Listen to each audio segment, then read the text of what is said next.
started? How tight are we on the time? We have how much ever time? We have like till 7:15. So I think you're fine to wait a few minutes if you want to. Okay, great. I'm going to go ahead and push recording because otherwise I will forget and then we won't have it recorded. And there were several people who said they weren't going to be able to attend, but that they would like to see the presentation later.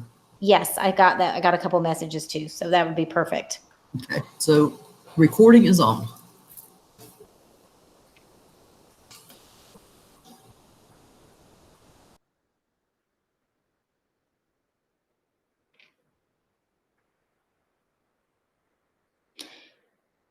Well, hello, everybody that's here already. I'm going to just talk for just a second. While we let everybody kind of hop in here, Deb Fidali is also in here. She is our book programs director who is stepping down. Unfortunately, she has been our fearless leader, and she is finished doing that. So I will be moving up to that position actually starting this weekend.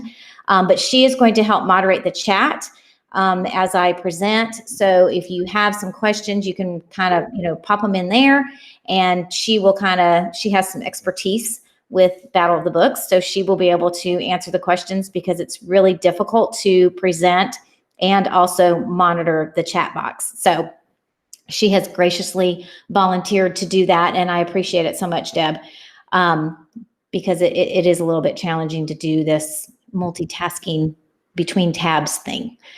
And we're just going to kind of let everybody, if we could, while everybody's getting logged on in the chat box, if you could just kind of say, or do we have first-time coaches, people that are just getting teams started, people that maybe this is your first year and you just want some tips and tricks, or you've been doing it for a little while, just kind of give me a little background information in the chat box of kind of your experience thus far with Elementary Battle of the Books. Okay, and then Stacy, I'll let you know where we're at. Okay? Perfect. And thank you for taking over. Okay. Oh, I just lost that. Can I not move that over?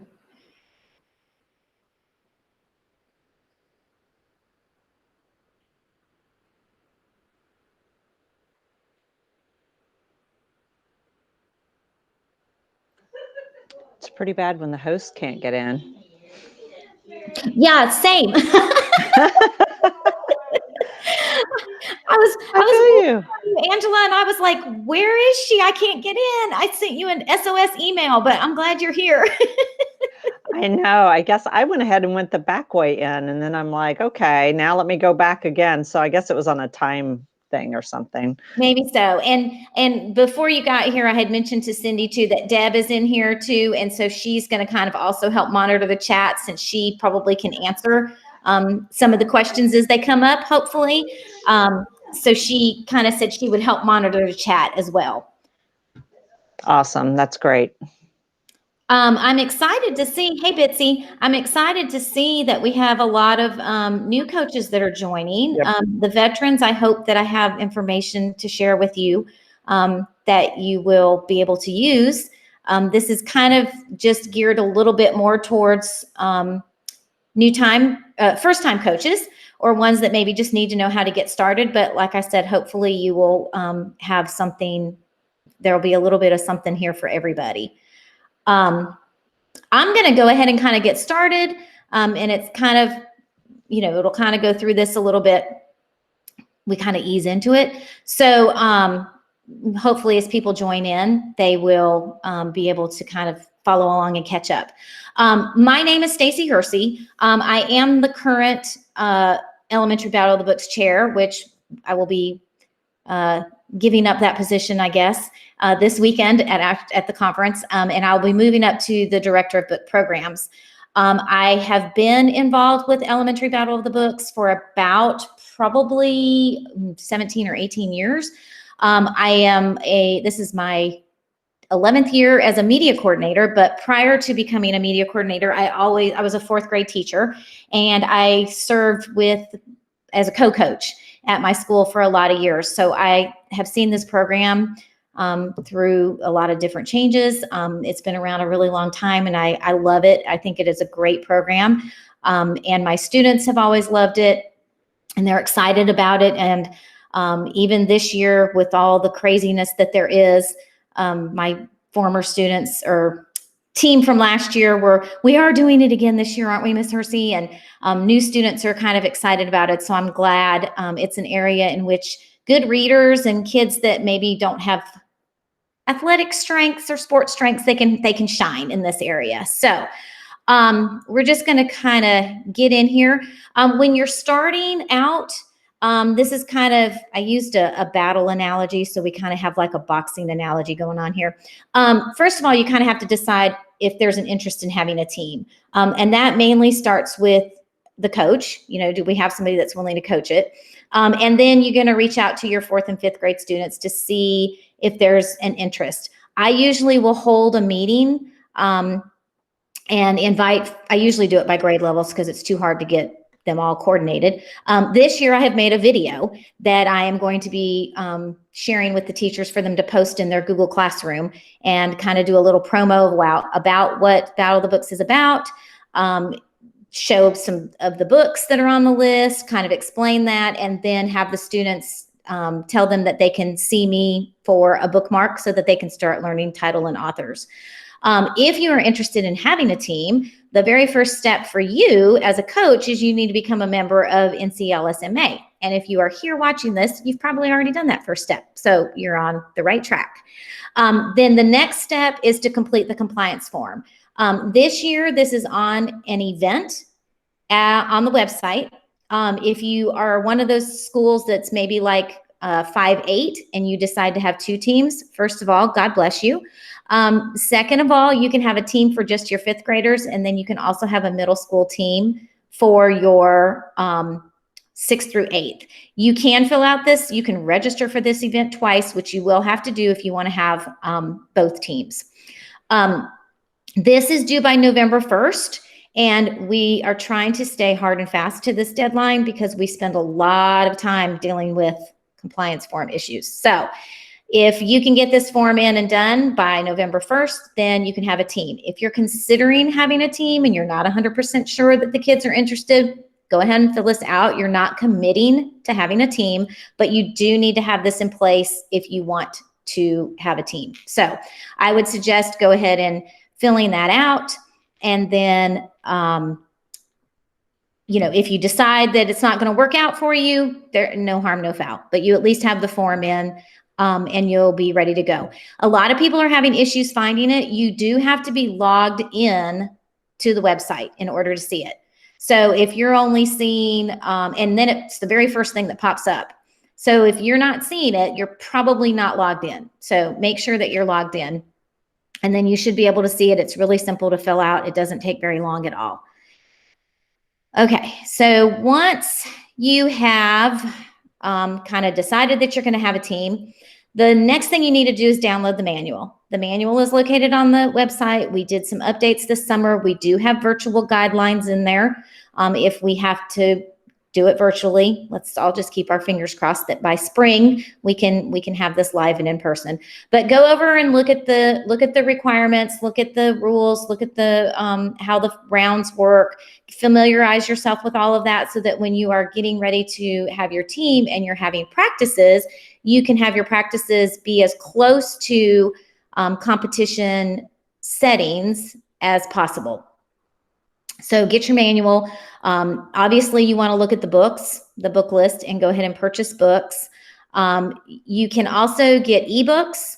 And I think it's going to be in here on the next slide, the resources, and I'll tell you some places where you can find the books for relatively cheaply. The ebooks too, sometimes you can get those through the public library. I've had a lot of students that have had success with that. They can access them through the public library. I've even found a lot of my teachers use Epic, which is a free e-reading kind of platform. We've even been able, I haven't looked this year, but we've even been able to find some of the books on Epic in the past. There are links on this presentation to some flashcards and to some bookmarks. The bookmarks are also on the website. It's just lists the title and the authors, and that's kind of where I start. And the flashcards, I will be happy to share this presentation with anybody that wants it after this to get this to. Internet resources, there are some free internet resources if you just Google them. There are some subscription-based programs that you can use. Battlequestions.com, which I actually believe they are presenting at a session at some point in this conference. And then the other one is mybobteam.com. They're, personal preference for you, whichever one you maybe would like. So I personally have used the mybobteam.com for a couple, probably 6-7 years. I really like it, partly because it has battle rounds already built in. So you just do a battle round and it has the built-in timer for the 20 seconds and 10 seconds for the rebound. So you don't have to think about that.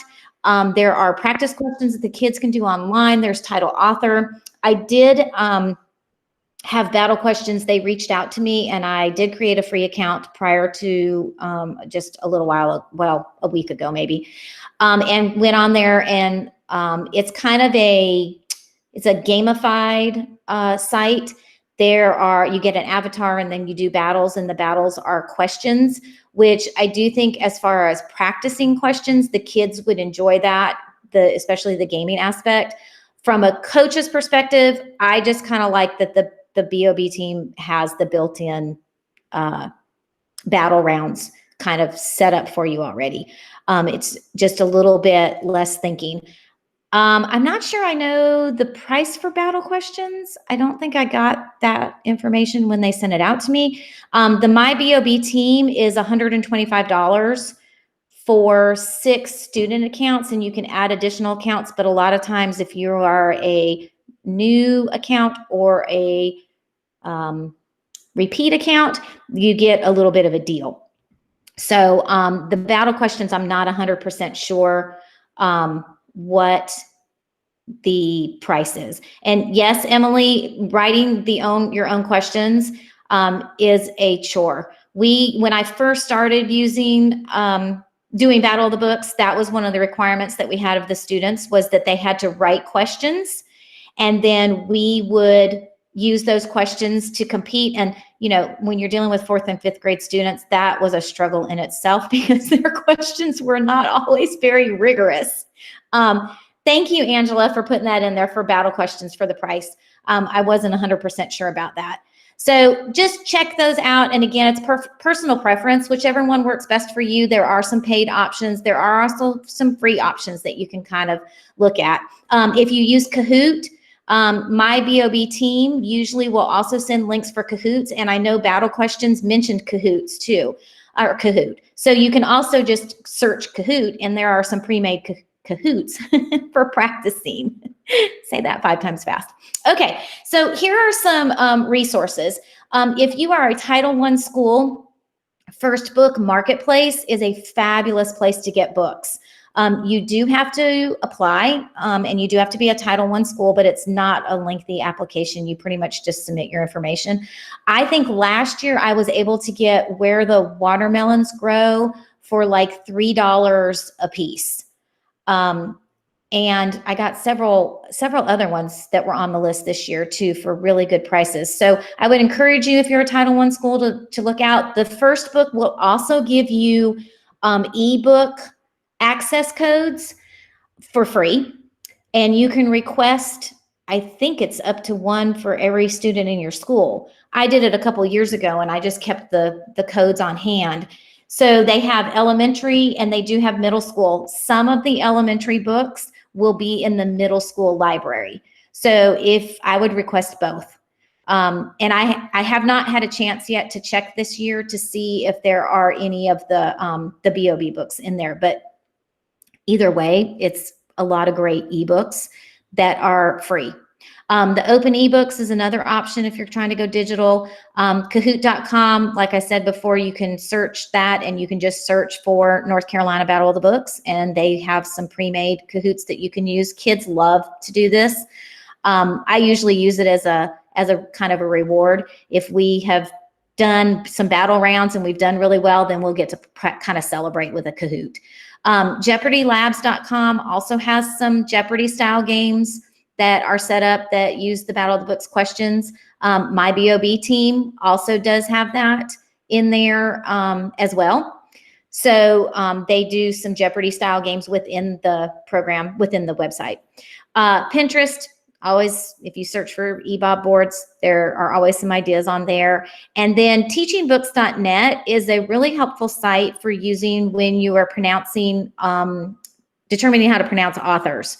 And there are also some lesson plans a lot of times for some of the books. So that's just another resource.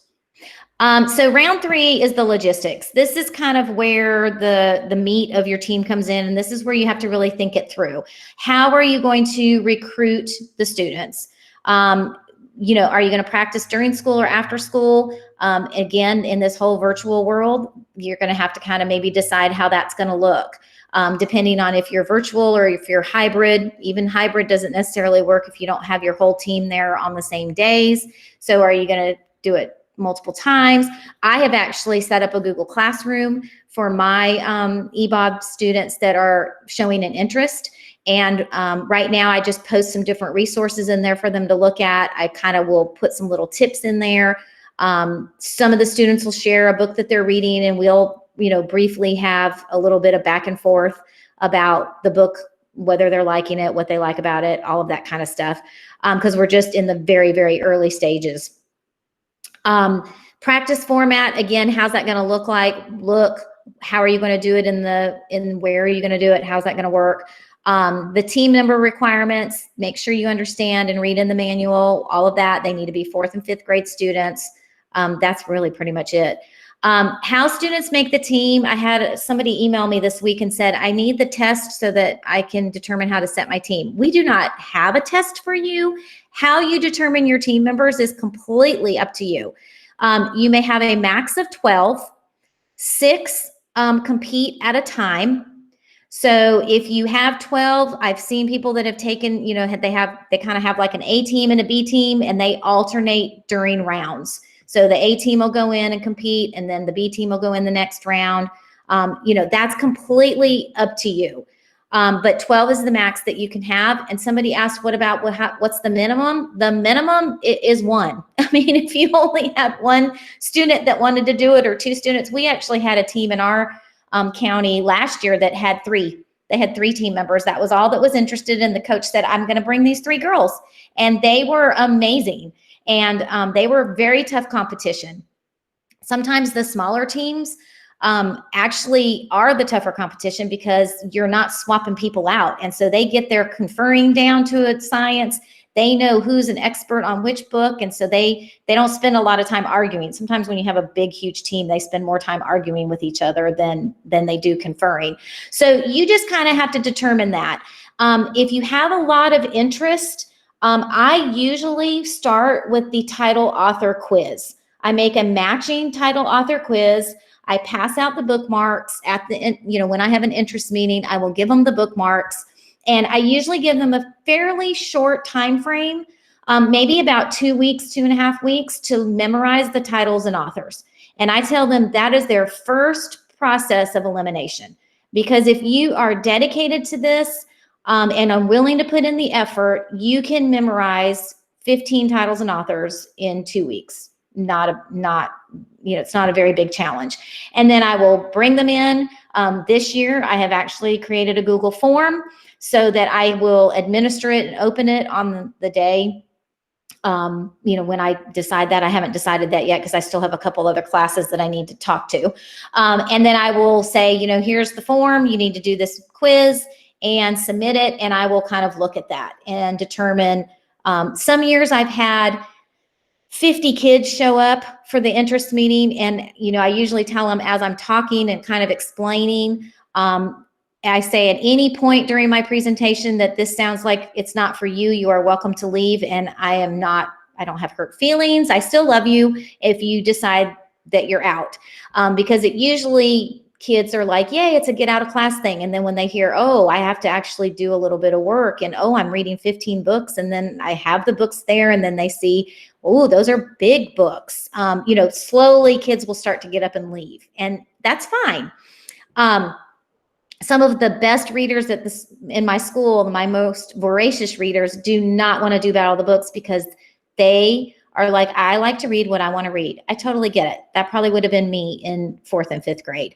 I usually tell the students too that you will be reading these 15 books and you will probably read these books twice, because in order to know them as detailed as you need to know them to answer the questions, you have got to know them, I always say, backwards, forwards, upside down, and inside out. So, you just kind of have to make them aware it is fun. I hope it's something they enjoy, but it is work. It's not just a get out of class kind of thing that you're going to, get to come and hang out and miss school and whatever. So start with the title author quiz. I'm not 100% sure that I've put that on the website, but I can put that on the website. I'm happy to share that with you if you want. So that's just the first way to start. And then you'll kind of determine your requirements as you go along. I get to a point where I tell the students they need to have all 15 books read by January. Usually that I will allow Christmas break in there. I also have the I don't know, privilege isn't really the right word, but I gave my students the lists, the bookmarks for this year's list. Well, I didn't this past year because we weren't at school, but typically I give them the bookmark at the end of the school year.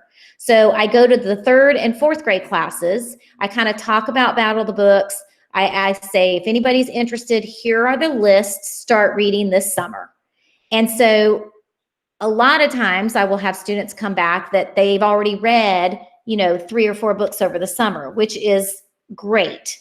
Then you also have you get new students, and they don't know anything about it. And then they're a little bit panicked. They're like, I haven't read any, I'm behind. You're not behind, it's fine. So they will start reading them. I usually try to put a deadline on that. Sometimes kids aren't finished. I'm not kicking them off the team if they don't, if they have not read them all, but they need to have that deadline. I've learned that over the years. You just kind of say, I want you to read all the books. And if you do not give a deadline, they do not read them all. So give them that deadline, and then you just kind of start monitoring who's reading the books.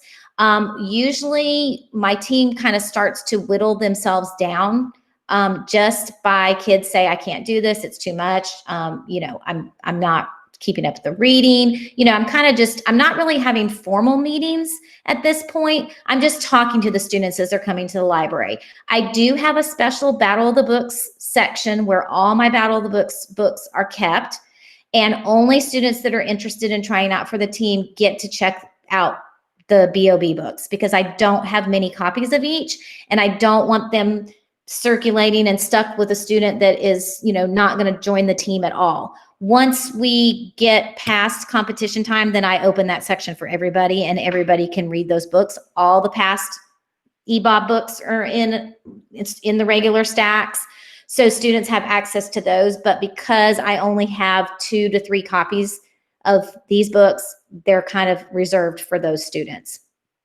So I'm aware of who is interested and who's checking those out. So I'm just kind of touching base with them. Once you've kind of got your team whittled down a little bit, then I start to make more stringent requirements.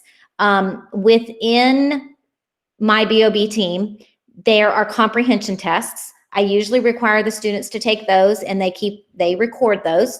If your school uses AR, we don't use AR, but if you use AR or you use some kind of thing like that, you could require them to take those tests, and then you could use that. Again, if they don't do well, they're not punished. I just kind of talk to my students a lot from the beginning about playing time, that there only 6 students get to participate in a round.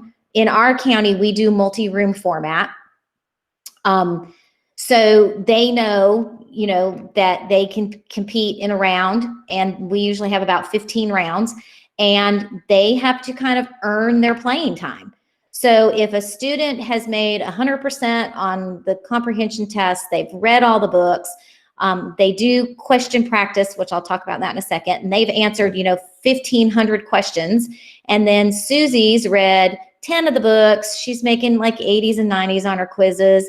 She's done 500 questions. You know, we kind of just talk about that. We win as a team. So who do we want being able to play more often? And I'm very upfront with the students about that in the beginning, because they will get real pouty faces at competition if they, you know, if the playing time is not equal. And when it comes down to it, this is for fun, but when it comes down to it, it is a competition. And everybody wants to do their best, and I like to win, just like anybody. So that's kind of what we talk about that. And that's something I've learned over the years. And you will have students on your team that are very competitive. So they will take that seriously. And it's just a way to, again, kind of whittle down your team. So once we get to a certain point where I have my 12 members, or I'm close to my 12 members, then I will get them on the My EBOB team, and I will require a certain amount of questions per week. And I just kind of monitor that. Usually they can answer, I think I start out with 50. It usually takes them maybe 15 minutes throughout the week. And I've had students in the past that didn't have computers. Then I say, well, just come in like the first 5 minutes of your recess time, and you can get on the computer in the library, so that we're not using your whole recess time. And then, you know, you can find those opportunities. Again, this year, things are all a little bit different. So I haven't quite hammered out exactly how that's all going to do. I can give my students their usernames and passwords, especially my returning members, because I have 3 that I feel very confident will make the team again this year, because they were on the team last year, and they are really good readers and did tons of questions. In fact, one of them asked me today, do we already have our accounts? Can I get my username and password? Because I want to start on my questions. And I said, no, not yet. She's also read all of the books already. She read them all over the summer, and I think she's on her 3rd round on some of them. So she's one of my more little competitive ones. So she's ready to start practicing questions, but I haven't given them out to them yet. So again, my plan is by no means the only plan, and it's not a perfect plan, and you just have to find what works for you. And I know for those of you that are starting, you're like, well, I don't know what works for me, because I don't really know what I'm doing. So that's, you know, talk to the other coaches in your region, in your district. Everybody kind of has little strategies. Mine has adapted from what other people have done over the years, and I've like, oh, I like that, I like this, and you kind of pick and choose. And your first year is not going to be perfect, and your 5th year is not going to be perfect. So it's fine. It's just fine. You kind of have to just do what works for you and what works for the students. The other thing that you have to make sure too is, you know, that you're communicating with the parents in some way, shape, or form. I usually just send out a letter that says your child has expressed an interest. Here's kind of a breakdown of the program. And again, when we're done with this, I think my email is on this somewhere. If not, I'll make sure that I give you my email address. And I'd be happy to share any of these documents that I have that I've created. I'd be happy to share them with you, and you can tweak them to however you would like. But just communicate with them that they're interested, kind of explain what it is, and then, you know, say that we're going to have our first quiz in whatever date, and the student should be working on learning the title and author, and then we'll go forward from there. And because a lot of times kids will go home and they'll say, oh, I made the team, and they didn't, but they've come to the interest meeting, and then they go home, and then the parents are like, they've made a team. What are they talking about? Is this after school practice? I mean, what are we doing? So just make sure that you keep the parents in the loop in some way, shape, or form, so that they kind of know. So round 4, show me the money. This is always the big thing. How are we going to pay for all of this? Especially those of you that maybe are new to this. So I actually had the luxury of being able to order my books last year when I had some money, which was a good thing because I was just informed this year I'm getting absolutely no media budget. So this is always kind of tricky, and it kind of works. You have to, again, whatever's going to work for you in your school district or at your school. There are, thanks Deb for putting my email up there. Bitsy, I'm sorry, I just popped over and now I've gotten distracted by the chat. I got you covered. Let me get it. You go. We could link something on the website. Maybe she's talking about the documents that I said. I think she might be. And just while you're going through there, you did not yet put the test on there, but the bookmarks are linked there. So The bookmark's I'll there, make but sure. the title author test is not. That is correct. I Okay. checked for you. Okay. I will make sure that I put that on the website. Yes. Okay, Bitsy, she's talking about those documents. And I will try and do that. What I maybe can do is maybe I'll just put a little folder on the website. I'll put a link to a Google folder and I'll put those documents in that folder. And then you can pick and choose what you want. PTO, PTAs, sometimes they will help out with money for the books. Again, I do try to buy at least 2 copies that are library bound. And then the ones that I got from First Book were paperback. Amazon will sometimes have them in paperback.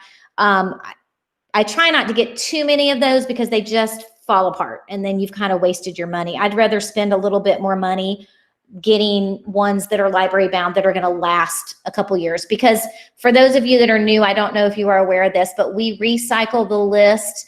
And Deb, correct me if I'm wrong because my brain is on overload. I think every 3 years.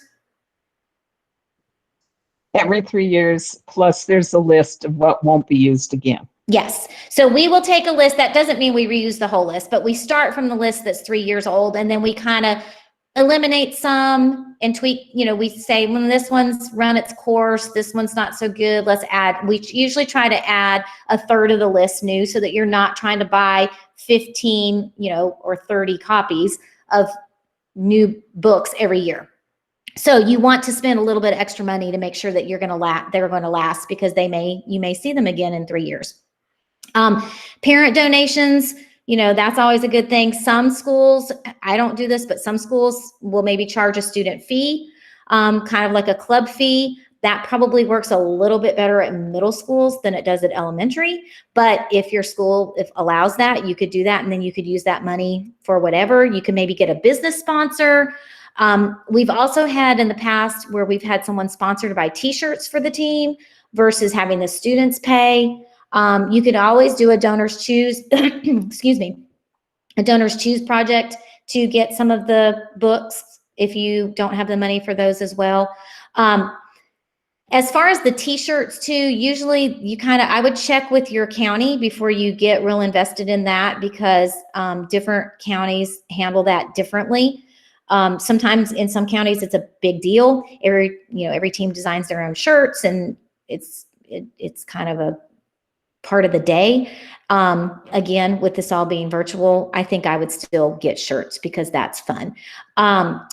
There is also I don't know how many of you use Permabound, but Max, and I'm not sure how wide Max I know Max has kind of changed his district now and we kind of have a new rep, but Max's wife works for a company called Old Coat. I think it's Old Coat Paperbacks. And she can get some pretty good prices on paperbacks as well. So I would encourage you just kind of reach out. Book Outlet is another one, and Permabound. Yeah, their books are really good too if you can get them. So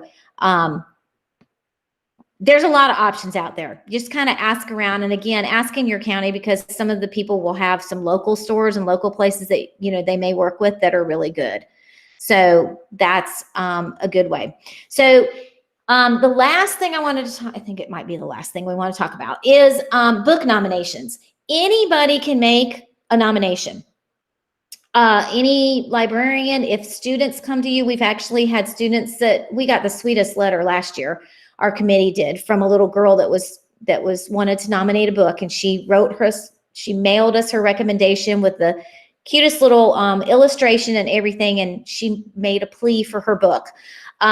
So book nominations, when the committee decides on the lists, we use this nomination list. It's not like the people on the committee all get together and just say, hey, anybody has read a good book? I mean, we look at what books are nominated. So there's some certain criteria, and I believe it is in the manual. We cannot use books that are obviously on the middle school list, and they cannot have been on the middle school list because they also recycle their lists. So you do have to kind of consider that. It does need to be, age appropriate for us. A lot of times we do consider kind of pairing them up, so to speak, just because if we have some books that are kind of similar, it just makes the questions a little bit more challenging. The other big thing is that we have to write 150 questions from the book. We do 100 questions for district, and we do 50 for regional. So we need to have enough, what I kind of say, meat in the book to be able to get quality questions. So sometimes we get books that are nominated that are really great books. They're popular with the kids, but we just cannot get enough good questions from them. The other thing that we are looking at, and we're kind of we did not do very well with this year. We're getting better. Middle school really kind of stepped up their game. So we've got to do better and compete with them. But we need to make sure that we're looking for diversity. And one of the things that was brought to my attention was we not only need diversity in the characters, but we also need diversity in the authors. And honestly, that was one of those kind of aha moments for me, because sometimes that, sometimes I don't even know much about the author. So that, I think, is a really important point. And again, we only discuss the books that are nominated. We do usually try to ask everybody on the committee to read as many of the nominated books as they can. So when our committee gets together to discuss, we can have a discussion. It's not just, oh, well, here's my book. Well, here's my book. Here's my book. We can actually say, yes, I've read this book. This one was really good. It's really great. We do also like to always have a North Carolina author if we can. We've been able to include one of those on the list for the last couple of years, so that's always kind of nice. And Jo Hackle she wrote a book. I'm completely drawing a blank right now. Smack dab in the middle of maybe. Did she write that? I think that was the one that was on the list last year. Yes. And she was fabulous. She Skyped with my team. She did that for everybody that was, wanted to do that. She gave them great advice. She was at the conference. It was great. So if you can find authors, and we've had other authors that we've been able to reach out to, and they've embraced the program and they've embraced the teams, and that's great. So, we look at that. We need to look at diversity. We need to look at, is it still in print? And we want to make sure that we can find it through multiple book vendors and not just on Amazon. And it's also important if it's going to be available in paperback, because again, budget is a problem. So we want to make sure, we try to look and say, well, it's hardcover now, but it's going to be in paperback soon, or if it's in paperback. And then the last thing is kind of, if you haven't read it personally, don't submit it. Even if a student comes to you and says, oh my gosh, this book is so good, it needs to be a book, it needs to be, I want to nominate it. It needs to be nominated. Please try and read it first, because student liking a book is one thing, but again, is it got diversity? Can we write 150 questions from it? Is it appropriate content? Is it appropriate reading level? So there is a link, that is a hyperlink for book nominations that goes for the book nomination list. So if you've read something that you think meets kind of all this criteria, please nominate, and please spread the word so that we can have some good books to look at, because we really only consider the books that are nominated. And a lot of us on the committee do make some nominations, but we don't make them all. We rely on fellow coaches and fellow librarians to help us come up with the best list that we can come up with. So please, nominate and spread the word. We have until January. And again, sometimes people make nominations and we're like, well, we can't use that one because it's been on the or been on middle school, or we can't use it because we actually had it on the list several years ago and we took it off the list for certain reasons. Because we do kind of try to, keep the list kind of current. And then these are just some kind of quick other little tips. Get the list out in the spring, which obviously that's for next year. So you can get the kids reading over the summer.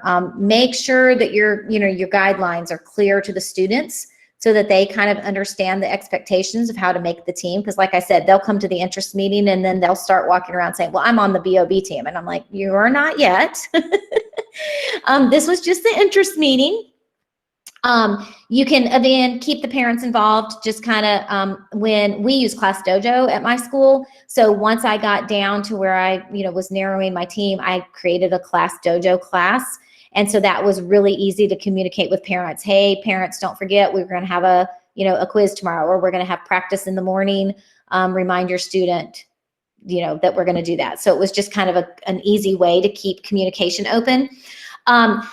Let the team design the t-shirt. I did this last year because I had a lot of team members that had been on the team the previous year. And I said, I'm just tired of the same old shirts, guys. You come help, let's find a cute logo, a cute t-shirt, a cute book saying something that we can put on it. And a little girl came back the next day and she said, my mom designed a t-shirt for us. And I said, your mom designed a t-shirt? And her mom had hand drawn the cutest illustration of a little girl reading a book underneath a tree, and it said something about inside a book is the best place to be. And then she had the book titles kind of flying around. It was adorable. And I got with my t-shirt people and I was like, can you do this? And they were like, absolutely. So the kids all thought that was great. I thought it was great. And it just kind of happened because I was just really sick of the shirts that we had done. They all seemed to kind of be the same.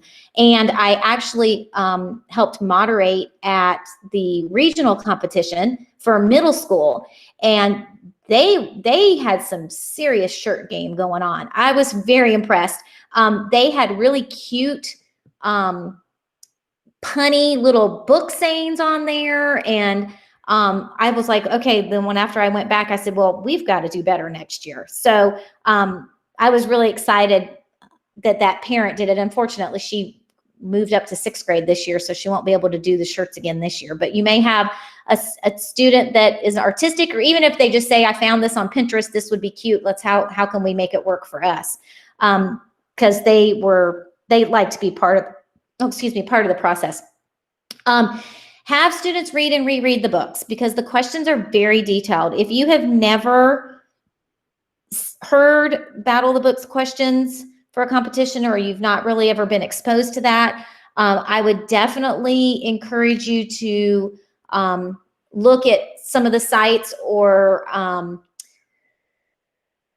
we can't really share the questions because, again, we reuse them, the books occasionally, so we may reuse those questions. But you can go on, even if you get on a Kahoot and look, those questions are not going to be what are going to be at the competition, but you will get kind of an idea of the descriptiveness and the details that are involved.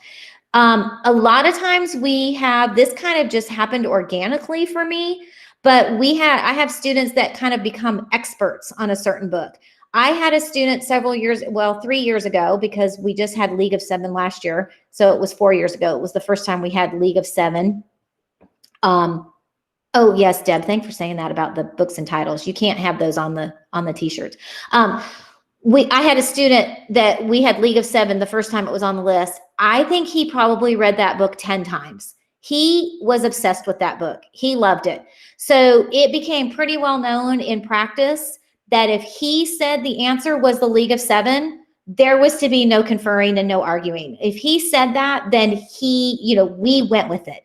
So a lot of students will say, like I said, that kind of happened organically. They will come and say, oh, Miss Hersey, I am the expert on School of Charm. And I'm like, okay.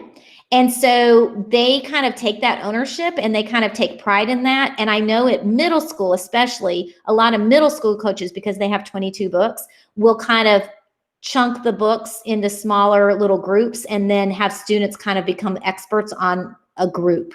So if you have struggling readers that maybe, 15 books seems overwhelming, you could do that. You could say, well, these students, you read these 6 books and become experts on these 6 books. And then you students read these 6 books and you become experts. And then you just have to make sure that when you're getting your team to compete at the table, you have an expert from each group. So that you have kind of, you're going to have the whole list covered. Again, that's just something that you're going to kind of have to figure out what works best for you. And remember, this is designed to encourage reading. I do have to kind of tell parents, because a lot of times I'll have parents that come to me and say, well, I want my student to do this because they're a reluctant reader and I think this will be great. Well, I do usually have to kind of talk to them that while these are good books that are books that I think your child would like, this program is probably not going to cause a struggling reader to be excited and fall in love with reading. So there are other ways that we can accomplish that, but it is kind of to encourage reading and to encourage a sense of community between some readers. So the kids, a lot of times, they just like being able to read the same books at the same time and discuss the books at the same time. And I have done that in the past too. If I've been able to get enough copies, we've almost done kind of a book club kind of style. Like, this is the book we're going to read. We're going to read these 2 books this month, and then we're going to be able to talk about them at the end of the month. And so just that kind of sense of community, I think, is really important too, because when those kids see you in the hallway or they see each other, then they're excited to talk about that book. And we as adults can get a little caught up in the competitive process. I'm a little guilty of this myself. And so we do need to remember that we do want it to be fun, and we do want it to, be something that the kids want to be a part of and participate in. And you're going to have students that are more competitive, so they're going to be a little bit more wrapped up in that. And then you're going to have students that are like, whatever, I'm just here to read the books and have fun and hang out. So you hopefully have a good balance of both of those. And then, obviously have fun. I really encourage you to read all the books yourself, which I know I usually can read them over the summer. So I take them all home over the summer and read them. But I know that some of you, if you're just coming, to school and you're just getting started, you don't have the luxury of having that. So you might not be able to do that, but it is really important. I will tell you, I am an avid reader. I do read all the books, but I am a terrible BOB team member. I'm always so amazed at how well those students remember the tiniest details in the books. I'm also a visual learner, so I would almost want to have like flashcards with the questions so I could see them, because me just listening to the questions, sometimes I get distracted by that. But the students do really well with it. And sometimes I will join in on a Kahoot with them. And of course, they love it when they are faster and better than me and score better. So that just kind of spurs them on. Once we do get to a point where we have your team kind of settled, determined, then mock battles are fabulous. And that's usually how I run my practices. Once we get a team of however many, I will divide them in half, and we do it just like competition. We do 20 seconds, 10-second rebound, conferring, no talking, just so that they get used to the format. And so that when they come to the actual competition, it's not a surprise to them. They know how it works. You can also set up, and I've done this within my county, you can set up where you could just do Skype competitions, mock battles within your district, or even across the state, where you just kind of set up and you do Google Meet, and you just do a battle like that. And this year I probably will try to incorporate that, because there may be a chance that we will be virtual in the spring and we'll have to do our district competition virtually. So getting practice in for that would probably be a good idea. The other thing that I wanted to stress, this has not ever been a problem in my district, but I know that talking to some of the other media coordinators around the state, this is kind of a problem that I don't know if it's that their district, their administration, or who exactly feels that this is just for the AIG, the gifted students. And that is by no means what this program is about. It should be open to all of the students.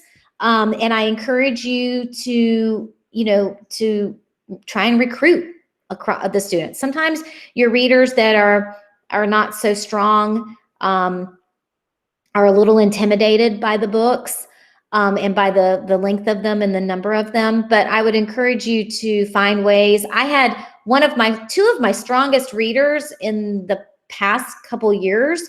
Two of my strongest team members were both ESL students, male, which I was kind of surprised that they were interested.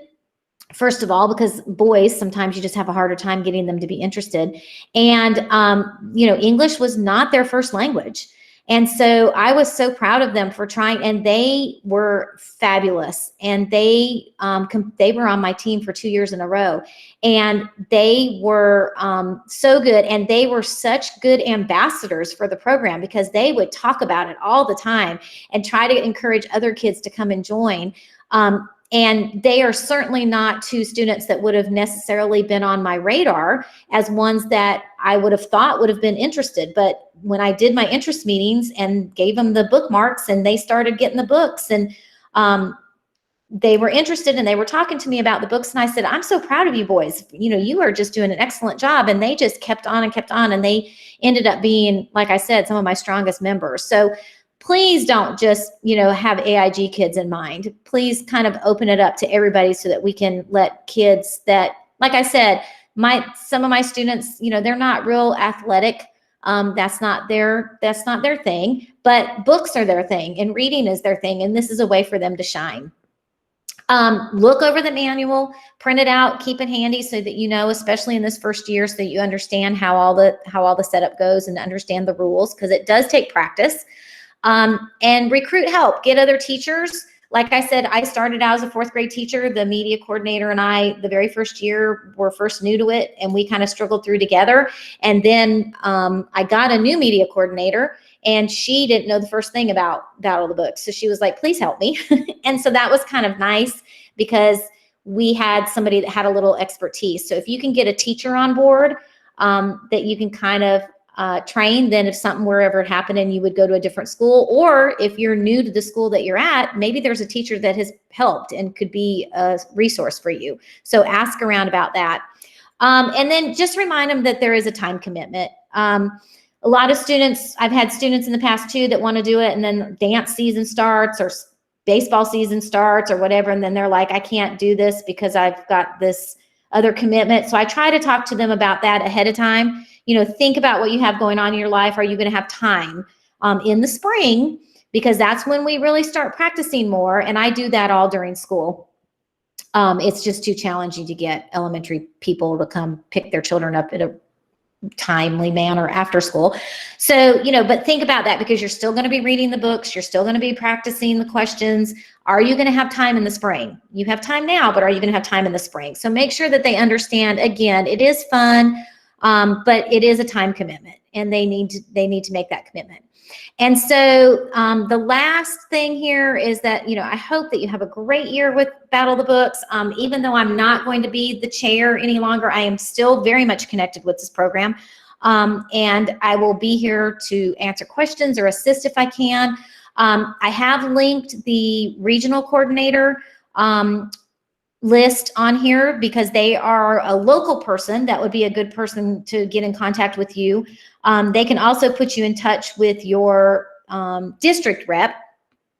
And so those are good people to use and to reach out to so that you can kind of understand how it is that your district runs the competition. Some districts do multi-room format, which looks different than if you do one single room format. So that also kind of helps you plan competition and plans you helping to prep the children, the team, for the actual competition. Our incoming BOB chair is Anya Ross.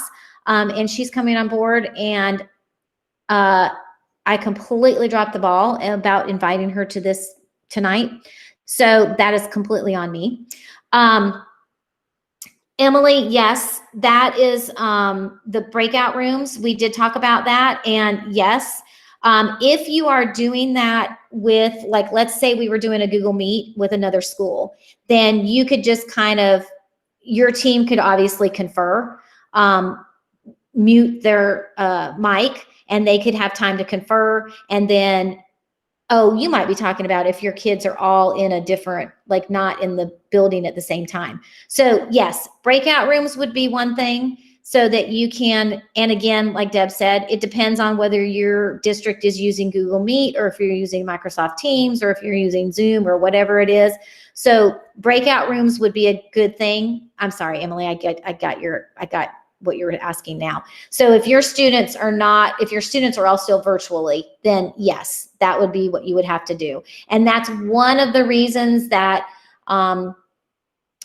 if we are not back in person, we decided that it'll be up to each region whether or not they can participate, and if someone in the region is willing to take that on, because it becomes even more challenging when we've got multiple counties trying to confer or can get in one place to do it virtually. So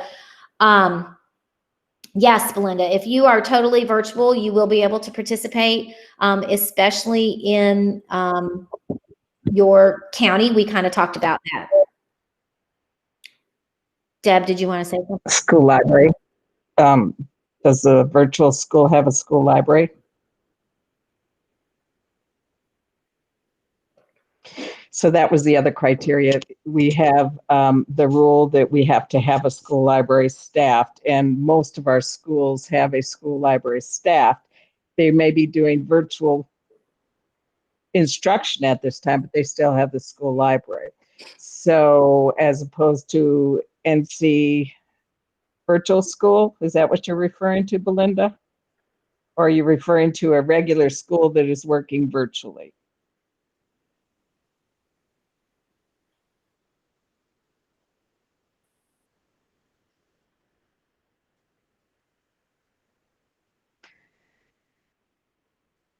So that is, virtual schools have to meet that criteria, and that's an exception, and that's something you would talk with Stacy about.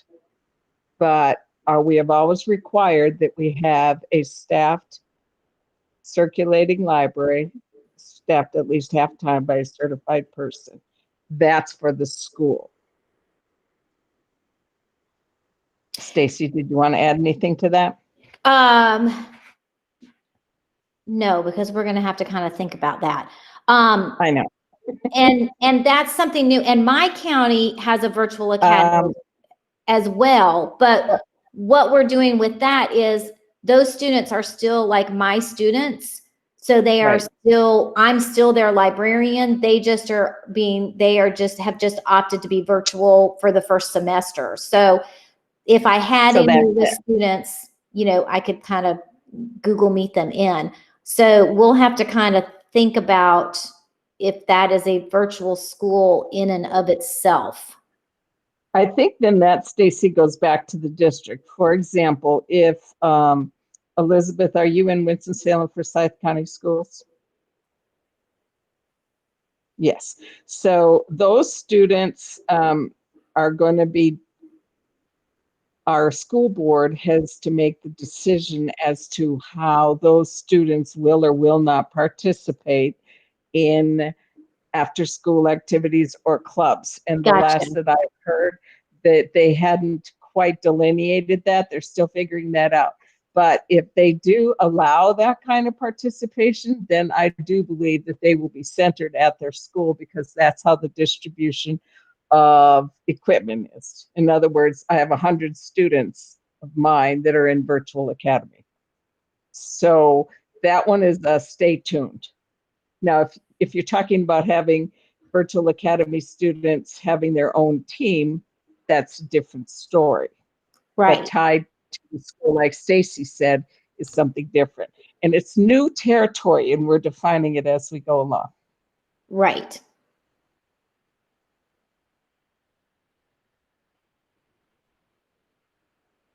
Yeah, and I think Deb hit on that too, that's kind of a district thing, especially because if it's determined how they're allowing participation in clubs and sports. So I would think that we would kind of fall under that category, whatever way your district is kind of handling your virtual kids, if they're connected to a base school, and that base school meets the library requirements with the staffed librarian, I think that would be fine. So yes, and like Deb said, as we've used this expression a lot in my county or my district, and I think it's probably true for everybody, you know, we're building the plane as we're flying it. So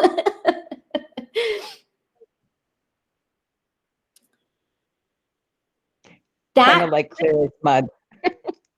do what? I said it's a little bit as clear as mud, but we figure it out. And what we want to do, of course, is make it as fair as possible. Right, right. And that pretty much is all I have. And I apologize. Thank you, Deb, so much for handling the chat, because it was virtually impossible for me to be in two places at one time. And Angela, thank you too for hosting. It was good that we had Deb's expertise on hand too. So I hope that all of the questions kind of got answered in the chat. And if you have some other ones, please feel free to, you know, email me or reach out, and I will work on getting some of those resources linked to the website so that you will have them. I will try to get a little folder put together with the documents that I have, and you are free to use them and edit them any way that you like, because I know getting started out at the beginning, it's a little bit challenging and you just don't know where to start. And Emily, yes, I think that the presentation slides are being shared in the conference somewhere. I think that you can clarify it, but what I was looking at is they will have, this is being recorded, and then the recording will be posted. Is that correct, Cindy? Yes, Angela said that. She just responded and said, yes, they're being recorded and shared. So you will have access to this recording and then the slideshow as well. So thank you so much, everybody, for coming. And hopefully you were able to feel a little bit better about getting your team started. I'm going to make a note. Thanks so much, Stacy. You're very welcome. Job. Oh, and I forgot to tell everybody, this is the most important part. We did have some door prizes. I do have copies of the books that we are going to be using as door prizes. And so I can't remember, Cindy, how she said she's going to handle that, but somehow there will be a way that your names are going in. It's all going to be through Facebook. Is that right? Is Cindy still here? It's all going to be listed on Facebook, whoever attended. Am I right, Betsy? Everybody who is registered for conference gets registered for door prizes, and they will be announced on Facebook. Okay, perfect.